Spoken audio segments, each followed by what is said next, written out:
Hey, you're listening to Foreplay Radio Sex Therapy with sex therapist Laurie Watson and couples therapist Dr. Adam Mathews. And Adam is just returning from the mud runs in Asheville. Spartan race. You stud. Don't ever do it. Yeah. It's awful. It's awful. Tell again what you did. Like you. Oh, it was an obstacle course race in Asheville. Uh-huh. Right? And it was 11 miles of basically hell on earth.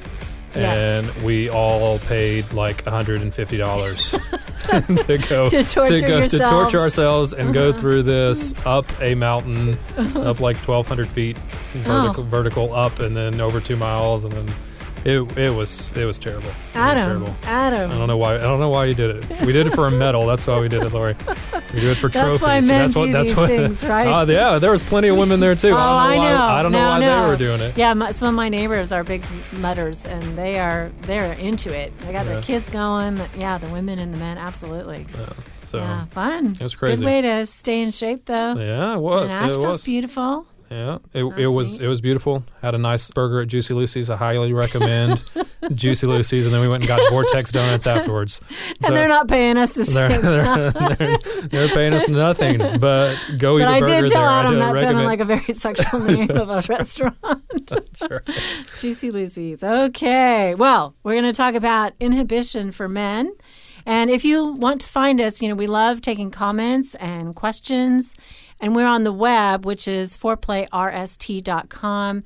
You can also find us on Facebook and Twitter. And Adam, tell us you have a new website name. Yeah, we have a new website that's going to launch on September 1st, MathewsCounseling.net, and it'll be fully up and operational, book appointments online. And we're going to have a client toolkit up there, as well as doing some Strength Finder assessments, things like that are useful online. But people can actually start working on themselves just by going to your website. Yeah, absolutely. Right. There'll be some videos up, some just 2-minute quick hit helps for couples that you can implement on your own at home. So we're looking forward to getting that launched on September 1st. And you take appointments by Skype, right? We do. You can Skype in office, over the phone. You can schedule that right from the website as well. So try to get that super easy to get connected.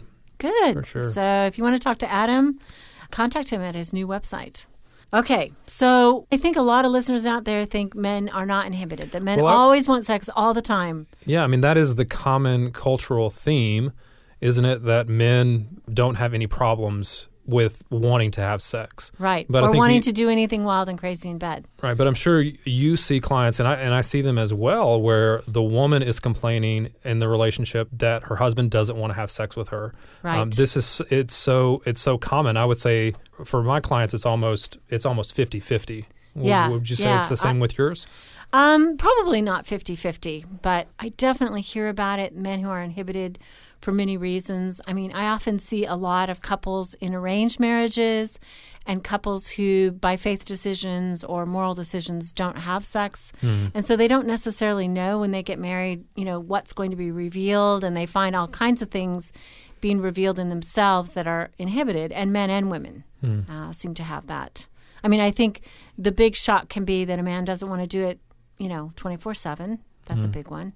Which can be a shock to his partner, right? That's because going in thinking he's going to want to have sex all the time, and I'm going to be the one to control how often we have it. Right. Is that fair? I don't think women are thinking that necessarily that they can control how often they have it, but they are expecting his appetite to be fairly large, and then her own maybe is when she finds out she's hungrier for sex than he is, it's a shock, and a lot of women misinterpret that. I'm not that attractive. He doesn't think that, he doesn't desire me, but it could just be he really has a lower appetite, or he needs something more to connect and be sexual than she thought he did. I mean, I remember my husband really liked to put his briefcase down and sit and talk and have a glass of wine and, connect when we were young marrieds before we would jump into bed. And I remember thinking, wow, that wasn't the way I thought it was going to be. I just thought he was going to walk in the door ready to go. Yeah, I did. I mean, it didn't occur to me that men, too, would need that sense of connection. Yeah. Well, and I think that there's probably an expectation has been built that that's the way that men are going to work. And so often, wouldn't you say that we don't talk about it as much when there is any kind of inhibition when there is any kind of like reluctance or anything like that, or whether when the drive is just low, that to come out and begin to talk about it is something that's a little bit taboo. I don't know, like it's not taboo, but maybe just also difficult. Yeah, and I think maybe if she says to him, what do you mean you don't want to do all these wild and crazy things? Like suddenly it's almost an attack on his masculinity, because all men are like this. All men want sex all the time. We think about it all the time. All men want, crazy wild sex all the time. And so there's this, attack, I think, that can come. And especially if she's threatened, she might say it to him as an attack, right? Yeah, which can lead them to just get them stuck in their sexual relationship. Mm-hmm. Yeah, for sure. Absolutely. So. I think too, like men get stuck in their own head about sex and what they expect that they are supposed to be able to do. And that keeps them from talking about it as well. I agree. There may be an attack that comes from their partner, but there's also an attack that comes from their own beliefs about how they are supposed to be sexually. Yep. We're very limited in our ability to feel like that sexual drive and desire can vary in one gender, especially with men. And so that limits our ability to talk about it. Right. I often ask men, tell me what you say to yourself in your head that makes you feel inhibited. Because they start to then hear that part of them that is saying different things. I mean, I think the number one thing that I see makes men feel inhibited is their anxiety about their performance.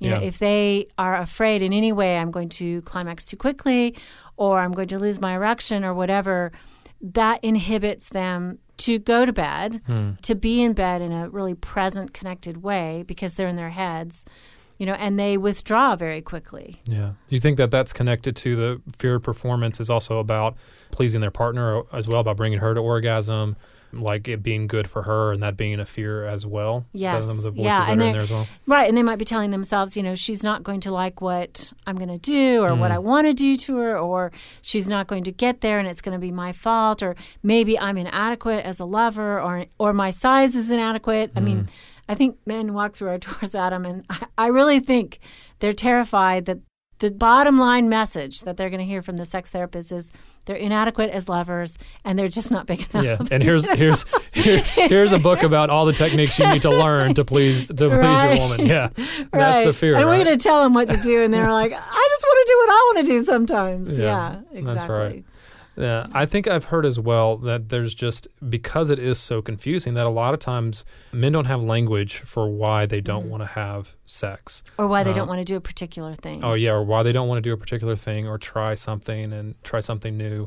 Because they talk about, I love my wife, want to have sex, want to do these things, want to please her, but they don't have a reason for, it's hard to articulate exactly why, which I think is what you're talking about, what the voices in your head are saying, what the narrative is that's going on regarding sex might be so important. Yeah, and I think that for most of us, right, when we feel something but we haven't even articulated it to ourselves, we become tongue-tied about telling our partner this incredibly vulnerable feeling, lest we be judged, lest whatever, but we don't even know. I mean, so much of, I think, our life we live on an unconscious level, right? Yeah. They're just feelings, emotions that float through us, and we haven't articulated the why. Yeah. And I do think that that's what therapy is good for, is helping people articulate that why and what's going on inside you. Yeah.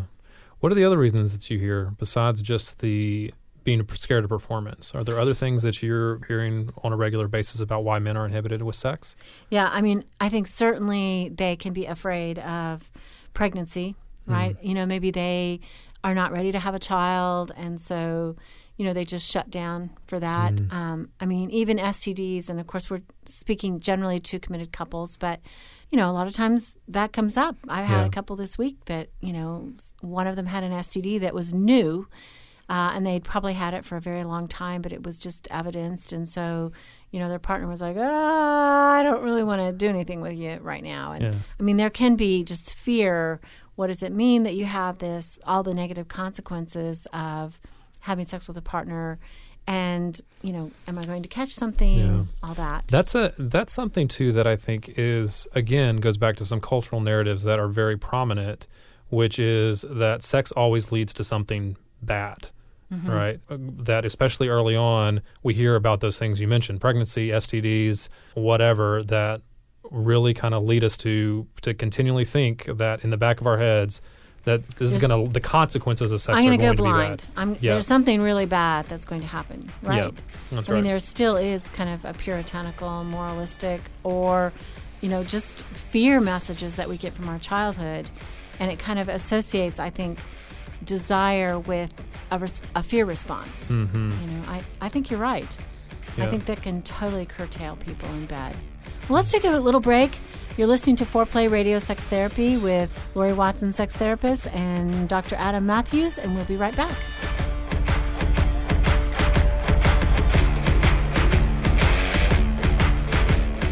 Wanting sex again.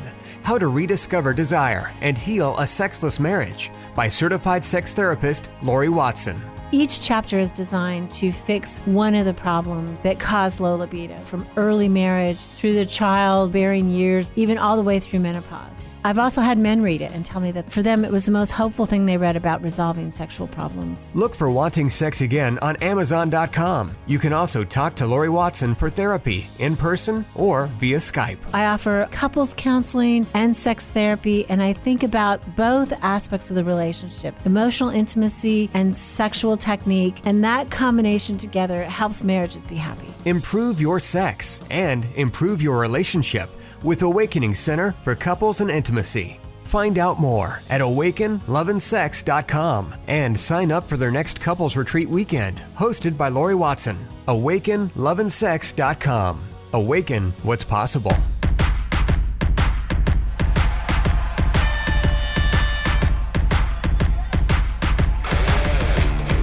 Welcome back to Foreplay Radio Sex Therapy. This is Laurie Watson, your host and sex therapist, and I'm here with Dr. Adam Mathews, our couples therapist. And we're talking today about how men are inhibited sexually as well, and how they and their partners can fix that. Yeah, and perhaps one of the things that we maybe didn't clarify in the very beginning is we're not talking about low sex drive.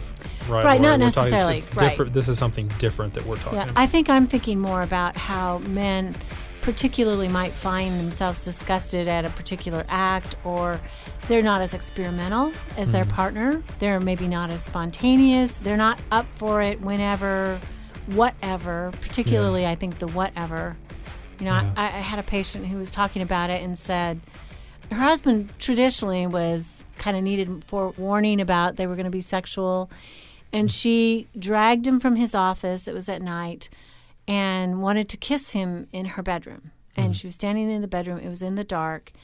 And she wanted to do a deep, passionate kiss. And she's like, that's all I wanted. But traditionally, they didn't kiss much. They did not do French kissing much. And, I was saying to her, that was all you wanted. But did he know that was all you wanted? Did he know where you were going with this? I mean, he was really kind of had fairly tight boundaries in terms of what he liked, and he liked it at a certain time in a certain place, and he liked forewarning, and he was just more generally rigid about sex than maybe we think men are. And so they weren't communicating about what that looked like. Right. But sometimes, men find disgust at certain acts, and I think some men don't want to give oral sex. They find that just repulsive in some way. And so what would you say to them about how could they get over that? How could they rethink that? Well, I think one of the things that we have talked about as of reasons why men are inhibited is those kind of narratives that are running in their head, right?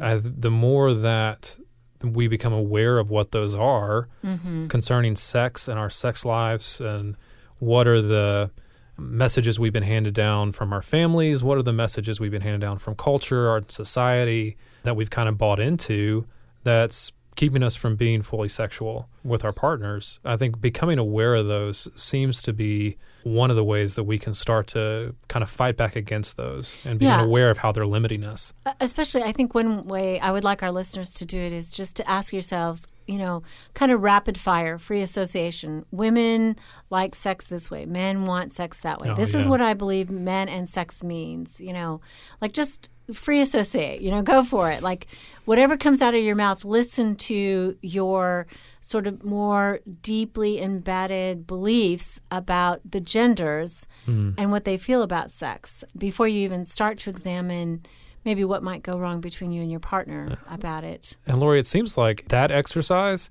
you have to say it out loud. Right? I think so too. It sounds. That's the rule. That's you have the to rule. say it out loud. Yeah, because you have to hear it. Because I think when you hear it, it sounds different out loud than it does in your head, right? And I think you can hear kind of maybe if the limits of it, or even in some cases the ridiculousness of what your belief about sex is when you hear it out loud, right? Yeah, and I think that allowing yourselves to first say them, and then to question it and say, you know what? Nobody fits into every stereotype. That's right. Not all men feel X, Y, and Z about sex. Yeah. And not all women feel X, Y, and Z about sex. And it's okay if you're gender reversed sometimes. Maybe she wants it more, and maybe she wants wilder sex than he does. And that's okay.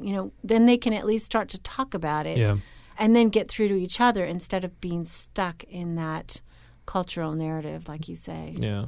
That questioning that, is this my belief or is this a belief that's been imposed on me, something that I've grown up believing that I don't have to believe anymore. Yeah, that questioning would seem to be key as well. I like that a lot. What about the fear of performance issues? Those fears of, am I good enough? Am I big enough? Am I pleasing her in the right way? All of those types of performance-based questions, how do we kind of attack those? Well, I think the question to ask your partner is not, am I good enough? But to say, hey, tell me about your experience in bed with me and what I could do differently, what would be better, what you like, what you don't like. I'm finding myself not able to read all your responses. And so I think I need you to actually articulate what you do think about it and what you do feel and that kind of thing. That's reality checking some of those thoughts, some of those fears that you may have to see where they are. That's kind of fearful for me. It seems like I would have to be really good at not taking what she says personally. If there's anything negative, if there's any kind of criticism, if there's any kind of criticism or anything she'd like to be different or slightly better, or like how do we kind of depersonalize those as men and not take it as personally? Because a lot of our identity rides on how well we do sexually. Right. I agree. And I think that it bears saying that if you are the sender of that message, tact in bed is your number one goal. How to say what you need to say in a way that preserves the other person's sexual dignity and their sexual ego. This is just, there are certain things that cannot be unsaid, right? That's right. I've had patients who come in and the woman will say, he's just not big enough. I don't feel him. And I'm like, oh, my gosh, that you said it at all, and B, that you said it in front of another person. Yeah. That's just a hard one to come back from. That is just hard. That is a hard one to come back from. And the way I do come back, I say, is, you mean you can't feel him. Which is really different because sometimes with pregnancy and other issues, women, their sensation is different. Yep. So anyway, enough about that. But so I think one thing is, again, be a good sender of the message and be a good listener. Yeah. Okay, so you're saying that, I don't kiss the way you really want to be kissed. Could you tell me a little bit more about what you do want? Yeah. Of course, we want these things to be such optimal communications because it's so sensitive. So being gracious with each other, I think, is key there too. Yes. You're going to fumble through these conversations. They're not going to be smooth. Easy. They're not going to be smooth and polished conversations. Maybe you can go to Adam's website. He's going to have a step-by-step there. That's how to talk about sex. The 3-step guide. Exactly. Right. And actually, you know what? I do have one on WebMD. I blog for WebMD, and there's a How to Talk About Sex. That's great. Yep. So please there look first. for Laurie Watson, WebMD.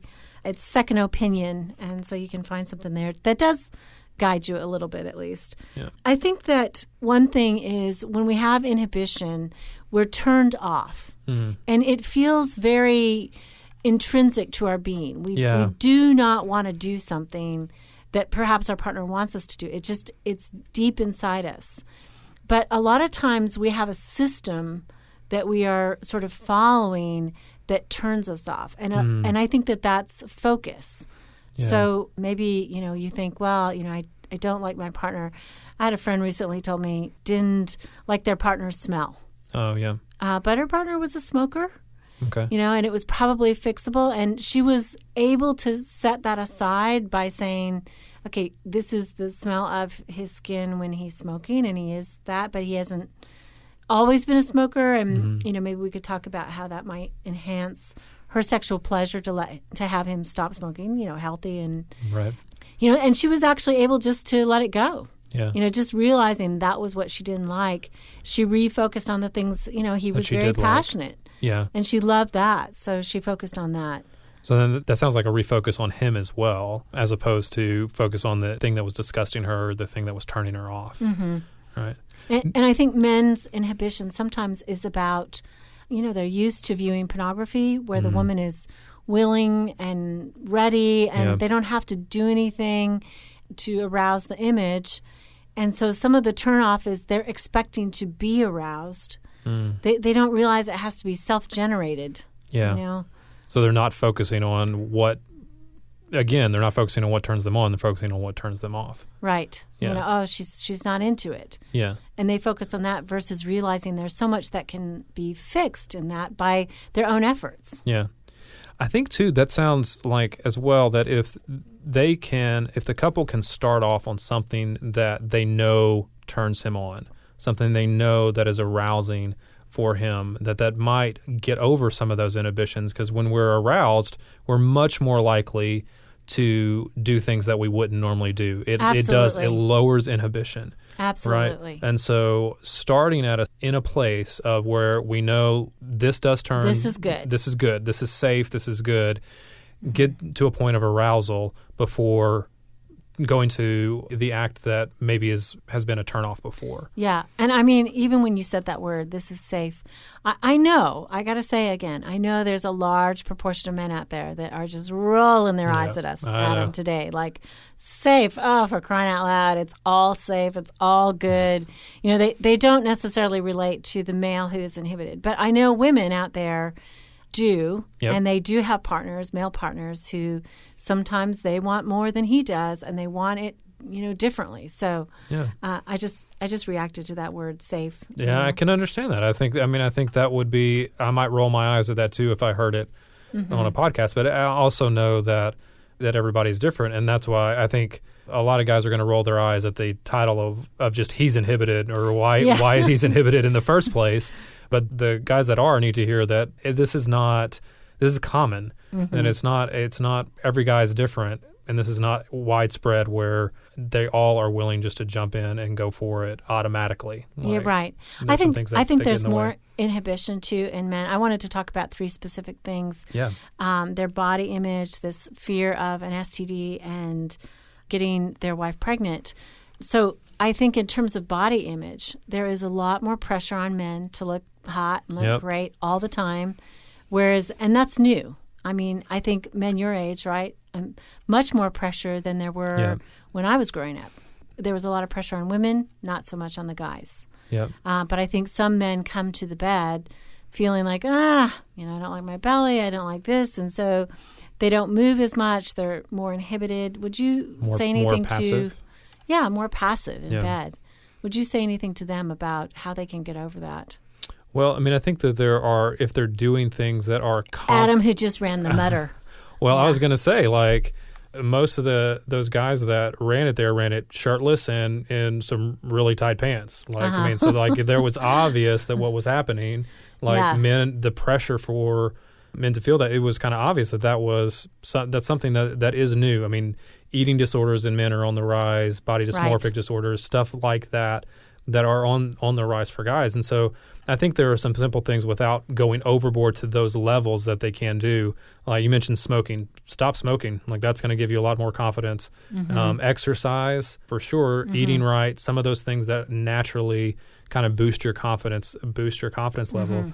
And I think the other thing is to talk to your partner about what she likes about you. Mm-hmm. Like, what are the parts of your body that she does like, that she finds attractive? Again, this is this idea to me, and you tell me if you agree, of focusing on, refocusing on the things that are good, the things that you like, the things that you are positive about in yourself and that your partner likes as well.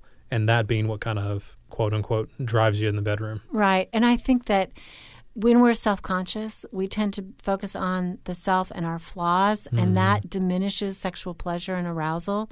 So try to focus on your partner's arousal and their pleasure. That sort of gets you out of your own self-watching and self-criticism. Yeah. I am interested, though, that the advice you gave men was sort of along the lines of do what you can to be healthy and get in shape, whereas that we wouldn't necessarily give that advice to women, right, who are feeling self-conscious. That would be culturally inappropriate, right? Yeah. You don't say to a woman who's feeling, heavy or out of shape, well, get in shape. Well, and that was but I do think that men respond better to it. Well, I think it's the difference between body shaming and just being healthy in general. Like, that is going to naturally increase your sex drive. It's going to naturally increase your ability to be aroused, your ability to be less inhibited. But you're right. Like, you want to make sure, like, not talking about going to drastic measures with any of this stuff, but that you are healthy in what you're doing. This is going to affect sleep patterns and your ability to have enough sleep, so that when you are engaged in sex, you feel like you and performance issues. Your performance issues as well. So yeah. Okay, so the sexually transmitted diseases, if you suddenly find out your partner has an STD that you didn't know, I mean, first of all, if your partner knew, I mean, that's going to put a big emotional gap between the two of you, right? Because you don't feel protected. And that's a whole nother podcast. But I would say that in general, you need good information from your physicians. Both people need to go be tested, figure out how to prevent cross, contact and what can they do about it. And sometimes you already have it. I mean, it turns out like so many times one person shows up with herpes and the other one already had it, and when they go to the doctor, they figure that out and it's like, oh, actually, I passed it to you. It turns out, so that can be something, or they can learn how to prevent that. Yeah, absolutely. And I think that pregnancy, I think the difficulty there is, are we on the same page about That's it? Right. Got to make sure that. Do we feel confident in our methods of protection? And right. And do we trust our partner to be using those methods? And, if you're a guy and you don't, there's always condoms. Yeah.